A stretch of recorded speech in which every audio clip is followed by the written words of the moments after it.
嗱，喺災後咧，政府咧都派一戶一社工咧去幫助啲災民咧喺嗰個嘅叫災後嘅一啲嘅跟進工作啊咁樣。咁其實咧就係社工係到底係一個咩人咧，一個咩嘅專業咧？因為要註冊噶嘛。咁所以咧就喺社工嘅課程同埋訓練嘅裏邊咧，佢必須要讀嘅咧就係有關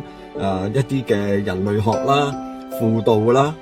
社會學同埋咧係統計學嘅一啲嘅分析啊，甚或咧一啲嘅行政工作啊，佢都要去嚟到去修讀嘅。同埋最重要咧就有一科咧就係叫做實習啊。咁每一個嘅社工嘅學生咧會因應咧係佢服務嘅對象，可能係老人家啊、康復家